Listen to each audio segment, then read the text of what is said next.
इतकी जबरदस्त लागणारी पालक पुरी तुम्ही कधी बनवली का? तर त्यासाठी ना मी पालक घेतला आहे. अर्धी जुडी पालक आहे. तो स्वच्छ धुवून घेतला आहे पाण्यामध्ये आणि आता इकडं पातेल्यामध्ये पाणी गरम करायला ठेवलं आहे. त्या पाण्यामध्ये ना आपण पालक टाकू. धुवून घेतला आहे अगोदर आणि थोडासा वाफवून घ्यायचा आहे, नरम होऊ द्यायचा. तर बघा अशा पद्धतीने ह्या काही थंड पाण्यात वगैरे टाकायचा नाही. लगेच मिक्सरच्या भांड्यात टाकायचा. 2 हिरव्या मिरच्या घेतले, 5-6 पाकळ्या लसणाच्या आणि थोडंसं अद्रक घेतलं आहे. तर याची सगळी पेस्ट करून घेऊ आपण. तर गरम-गरमच आहेत बघा, पेस्ट खूप छान झाली आहे. तर मी डब्याचं माप घेतलं आहे. तर एक डबा भरून आहे ना गव्हाचं पीठ घेतलं आहे. तुम्ही याऐवजी मैदा पण घेऊ शकतात. तर एक डबा गव्हाच्या पिठाला आहे ना 1 वाटी रवा घेतला आहे. तर हे बघा, रवा आणि गव्हाचं पीठ मिक्स करायचं आहे. त्यानंतर चवीनुसार मीठ टाकायचं आहे आणि इनो घेतला आहे मी चिमूटभर. तर इनो पण टाकायचा आहे यामध्ये. त्यानंतर गरम तेल टाकलं आहे 1 चमचा भरून.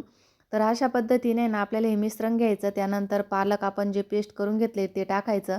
हे सर्व आहे ना मिक्स करून घ्यायचं चांगलं. एकदम कुरकुरीत, कमी तेलकट आणि एकदम छान अशी लागणारी, टम्म फुगणारी पालकपुरी आपण बनवतोय. तर त्यानंतर आहे ना थोडं-थोडं पाणी टाकून आपल्याला पीठ भिजवून घ्यायचं आहे अशा पद्धतीने. थोडंसं तेल टाकून परत तेलामध्ये ना पीठ चांगलं मळून घ्यायचं आहे आणि 5 मिनिटासाठी झाकून ठेवायचं. तर 5 मिनिटं झाली, थोडासा गोळा तोडून घ्यायचा आपल्याला आणि छोट्या-छोट्या आहे ना पुऱ्या लाटून घ्यायच्या.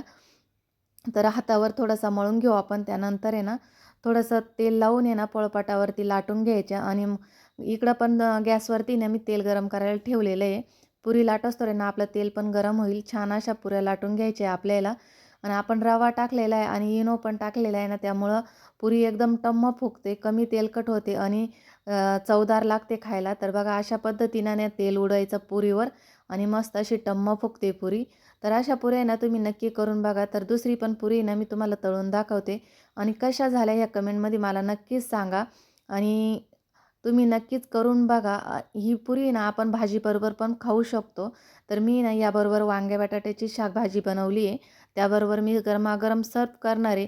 तर कशी वाटली रेसिपी कमेंटमध्ये नक्कीच सांगा. आवडल्यास लाईक, शेअर आणि सबस्क्राईब करा. धन्यवाद. भेटू पुढच्या रेसिपीत. तोपर्यंत बाय.